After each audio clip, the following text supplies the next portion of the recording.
तो मूवी की स्टार्टिंग में हम एक आदमी को देखते हैं जो कि अपने अपार्टमेंट में अकेला होता है और न्यूज देख रहा होता है जिसमें यूएस और रसिया के बीच चल रहे कन्फ्लिक्ट के बारे में बातचीत चल रही थी। और जब वो टीवी देख ही रहा होता है कि तभी इतने में उस रूम का दरवाजा तोड़कर एक स्लिम आदमी अंदर आता है और उस पर अटैक करने लगता है, जिससे कि उन दोनों के बीच काफी लड़ाई होती है और आखिर में वो स्लिम मैन उसे विंडो से नीचे फेंक देता है और नीचे गिरते ही उस आदमी की मौके पर मौत हो जाती है और जल्दी उसका एक स्माइल स्टिकर भी उसके साइड में गिर जाता है। जिसके बाद हमें मूवी के ओपनिंग क्रेडिट में ये पता चलता है कि जिस आदमी की डेथ हुई थी वो कोई नॉर्मल इंसान नहीं था, बल्कि वो एक फार्मर सुपर हीरो था जिन्हें की मिनट मैन के नाम से जाना जाता था। और 1930s और 40s के टाइम के बीच इस ग्रुप की हेल्प से ही अमेरिका ने वर्ल्ड वॉर सेकंड जीता था। साथ ही में मिनट मैन अमेरिका में वो काम भी करते थे जो कि गवर्नमेंट नहीं कर पाती थी। हालांकि जल्दी उनमें से कुछ सुपर हीरोज ने सुसाइड कर लिया और कुछ को कानून तोड़ने के कारण अरेस्ट कर लिया गया था। आगे हम एक ब्लू मैन को देखते हैं जो कि प्रेसिडेंट कैनेडी के साथ हैंडशेक कर रहा होता है। फिर थोड़ी ही देर बाद हम उस आदमी को भी देखते हैं जिसे कि हमने मूवी के स्टार्टिंग में देखा था, जिसका नाम कमेडियन होता है और वो जल्द ही कैनेडी को भी मार देता है। जिसके बाद हम एक एस्ट्रोनॉट को देखते हैं जो कि मून के सरफेस पर खड़ा होता है और उसके हेलमेट में हमें अमेरिकन फ्लैग के बजाय वही ब्लू मैन दिखाई देता है। और अब इन सब के बाद हम सेकंड जनरेशन के हीरोज की एक फोटोग्राफ देखते हैं जिन्हें की वॉचमैन के नाम से जाना जाता है। यहाँ पर मैं आपको वॉचमैन के सभी हीरोज के बारे में बता देती हूँ, जिसमें कि कमेडियन जिसका रियल नेम एडवर्ड होता है और साथ ही में वो एक फार्मर मिनट मैन भी था, लोरे जुपिटर जो कि एक न्यू सिल्क इंस्पेक्टर होती है, डॉक्टर जोनाथन जिसे कि डॉक्टर मैनहट्टन के नाम से भी जाना जाता है। और सभी सुपर हीरोज में सिर्फ जोनी है जिसके पास सुपर पावर्स है जिससे कि वो किसी भी चीज को इजिली डिस्ट्रॉय और टेलीपोर्ट कर सकता है। एड्रियन जिसे कि ओज़मांडियस के नाम से भी जाना जाता है और एड्रियन का कॉस्ट्यूम एक ग्रीक गॉड की तरह है और जब से वो रिटायर्ड हुआ है तब से उसने अपनी एक कंपनी भी स्टार्ट कर ली है और अपनी आइडेंटिटी को पब्लिक कर दिया है। डैनियल रीबर्ग जिसे कि न्यू नाइट ऑल के नाम से भी जाना जाता है और रोरशाक जिसका रियल नेम वाल्टर है। और साथ ही में रोरशाक हमेशा एक मास्क पहने रहता है और वो जस्टिस के लिए काफी डेडिकेटेड भी होता है। जिसके बाद हम ओपनिंग क्रेडिट्स में एक न्यूज रिपोर्ट को भी देखते हैं जिसमें बताया जाता है कि निक्सन थर्ड टर्म में इलेक्ट हो चुके हैं और 1980s तक लोगों की थिंकिंग कॉस्ट्यूम हीरोज के लिए बिल्कुल बदल जाती है और इसलिए वे उन्हें काफी खतरनाक समझने लगते हैं। और अब मूवी की मेन स्टार्टिंग 12 अक्टूबर 1985 से एडी ब्लेक की डेथ की इन्वेस्टिगेशन से होती है। वहीं वाल्टर भी अब क्राइम सीन में एक ग्रैपलिंग गन के साथ पहुंच चुका होता है। जिसके बाद वो सर्च करते हुए एडी के अपार्टमेंट में पहुंच जाता है जहां पर उसे कमेडियन की कॉस्ट्यूम और वेपन्स मिलते हैं जो कि एक फॉर्मर मिनटमैन और वॉचमैन होता है। साथ ही में वॉल्टर एक जर्नल भी लिख रहा होता है जिसमें वो कमेडियन की डेथ के बारे में लिखता है। जिसके बाद वो एक पुलिसमैन को मारकर बिल्डिंग से भाग जाता है। इसी बीच हम डैनियल को देखते हैं जो कि होलिस मेसन के घर में होता है जो कि फर्स्ट नाइट ऑल थे।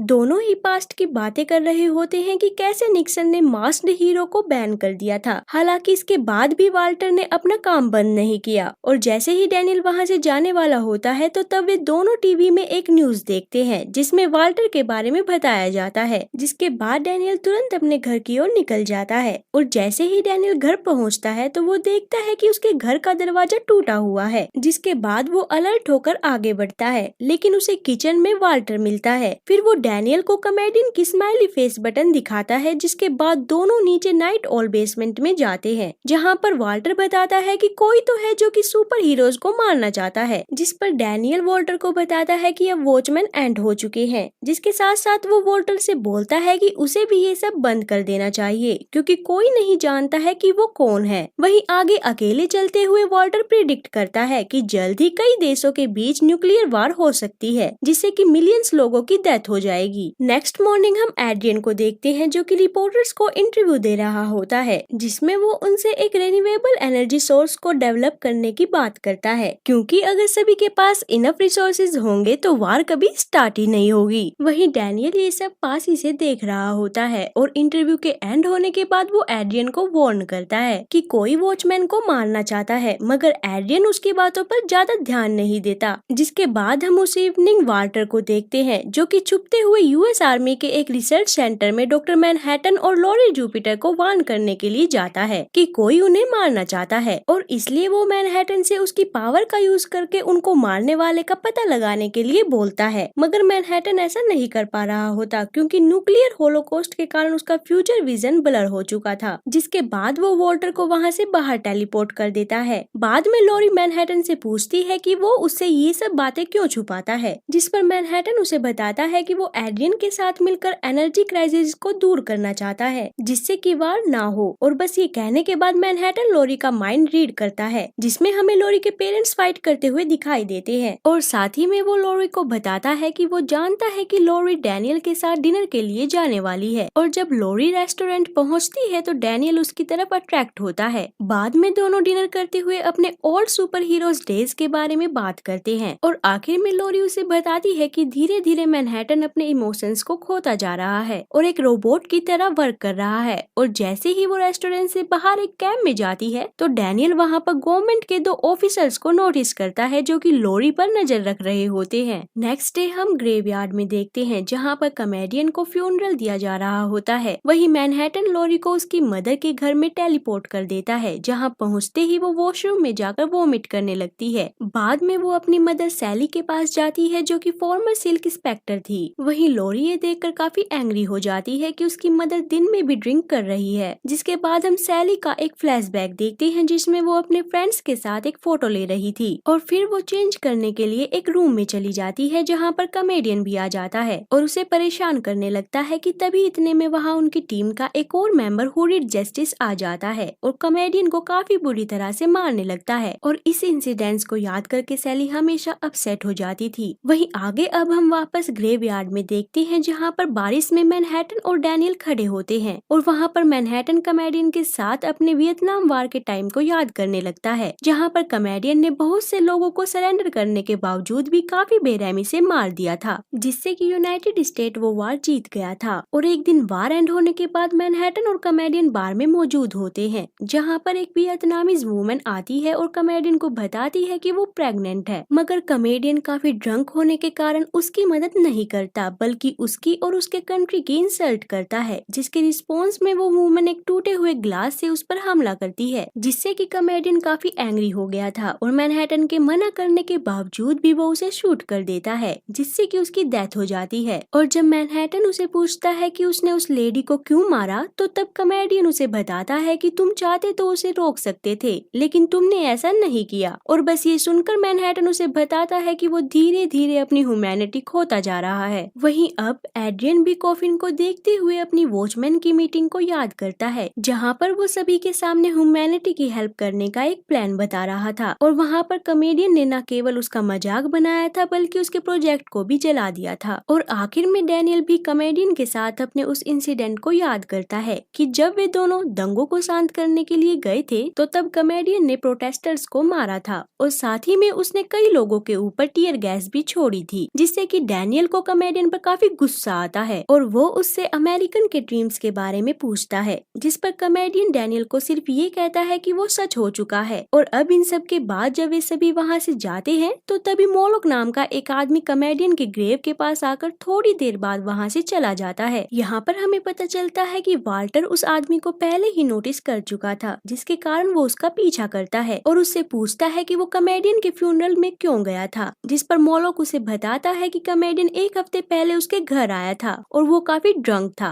साथ ही में वो अपने किए हुए बेकार कामों के लिए माफी भी मांग रहा था। इसी बीच हम मैनहट्टन और लॉरी को देखते हैं और लॉरी मैनहट्टन पर काफी एंग्री होती है क्योंकि वो उस पर फुल अटेंशन नहीं दे रहा था, इसलिए वो उसके सर पर एक ऑब्जेक्ट फेंकती है जो कि उसकी बॉडी के पार निकल जाता है, जिसके कारण वो एक टीवी से टकरा जाता है और अब उस ऑब्जेक्ट के टकराने के कारण वो टीवी टूट गया था। हालांकि बाद में मैनहट्टन उसे अपनी पावर से इजीली रिपेयर कर देता है, जिसके बाद लॉरी मैनहट्टन को छोड़कर वहाँ से डैनियल के यहाँ चली जाती है और उसे बताती है कि उसके पास और कोई जगह जाने के लिए नहीं थी, इसलिए वो उसके पास आ गई। फिर कुछ देर बात करने के बाद वे दोनों होली से मिलने के लिए चले जाते हैं। वहीं लॉरी के जाने के बाद अब मैनहट्टन खुद को एक इंटरव्यू के लिए तैयार कर रहा था, जिसमें वो एक सूट और टाई को बिना टच किए ही पहन लेता है। और जैसे ही मैनहट्टन इंटरव्यू के लिए स्टूडियो पहुंचता है तो एक रिपोर्टर मैनहट्टन पर लोगों में कैंसर फैलाने का इल्जाम लगाता है और आखिर में वे वहां पर मैनहट्टन की गर्लफ्रेंड जेनी स्लेटर को भी ले आते हैं, जो कि सभी लोगों के सामने मैनहट्टन को एक्यूज करती है, जिसके कारण मैनहट्टन को सभी रिपोर्टर्स ने घेर लिया था और वे उससे काफी क्वेश्चन करने लगे थे, जिससे तंग आकर मैनहट्टन सभी को वहां से गायब कर देता है। दूसरी तरफ लोरी अब ये डिसाइड करती है कि वो होलिस के यहाँ नहीं जाएगी, जिसके बाद डैनियल अकेले ही होलिस के पास चला जाता है, जहाँ पर होलिस के बताने पर डैनियल को ये पता चलता है कि इंटरव्यू के टाइम मैनहट्टन वहाँ से गायब हो गया था, जिसे सुनकर डैनियल थोड़ा कंफ्यूज हो जाता है कि तभी सीन कट होकर मैनहट्टन की तरफ शिफ्ट होता है, जो कि खुद को टेलीपोर्ट करके मार्स चला गया था और वहाँ पर वो अपनी लाइफ के सारे इवेंट्स को याद करता है कि कैसे सालों पहले वो और जेनी एक रिलेशनशिप में थे, लेकिन एक दिन सब बदल गया जब वो गलती से एटॉमिक चैम्बर में फंस गया था। तो तब उस एक्सीडेंट की वजह से उसकी बॉडी पूरी तरह से चेंज होकर डिस्ट्रॉय हो जाती है, मगर थोड़ी ही देर बाद वो फिर से जिंदा होकर एक ब्लू मैन में चेंज हो जाता है, जिसके कारण वो पुराने वाला ओस्टरमैन नहीं रह पाता, बल्कि वो अब डॉक्टर मैनहट्टन बन जाता है। वहीं आगे न्यूज में भी अब ये बात बताई जाती है कि इस दुनिया में सुपरमैन का वजूद है और वो सुपरमैन एक अमेरिकन है, जिसके बाद वे लोग डॉक्टर मैनहट्टन को ये बताते हैं कि उन्हें एक लोगो की जरूरत है, इसलिए वो अपने सर पर एक हाइड्रोजन एटम का सिंबल बना लेता है। फिर प्रेसिडेंट निक्सन मैनहट्टन को वियतनाम वार में जाने के लिए बोलते हैं, जिससे कि वो वार एक हफ्ते में ही खत्म हो जाती है। वहीं इन सब के बाद एक दिन मैनहट्टन की मुलाकात लोरी से होती है और उस मुलाकात के दौरान मैनहट्टन उससे अट्रैक्ट हो जाता है, जिसे देखकर जेनी काफी अपसेट हो गई और उसे छोड़कर वहाँ से चली गई। बस यही कुछ चीजें याद कर मैनहट्टन हमेशा दुखी हो जाता था, मगर अब उसे लगने लगा था कि वो ह्यूमन से बोर हो चुका है, इसलिए वो मार्स पर ही रहने का डिसाइड करता है। दूसरी तरफ अर्थ पर कुछ गवर्नमेंट ऑफिसर्स मैनहट्टन के वहाँ से जाने के लिए लोरी को ब्लेम कर रहे थे, जिसके कारण वो काफी गुस्सा हो जाती है और उन ऑफिसर्स को वार्न करती है, जिसके दौरान वहाँ 2 साइंटिस्ट आते हैं जो कि उन्हें बताते हैं कि उन्होंने मैनहट्टन का पता लगा लिया है, वो मार्स पर है, जिसे सुनकर वहाँ मौजूद सभी लोग घबरा जाते हैं। और इसी के साथ इस मूवी का फर्स्ट पार्ट खत्म हो जाता है। गाइस, इसका सेकंड पार्ट मैं चैनल पर जल्द से जल्द अपलोड करने की कोशिश करूंगी, तो मिलते हैं फिर इसके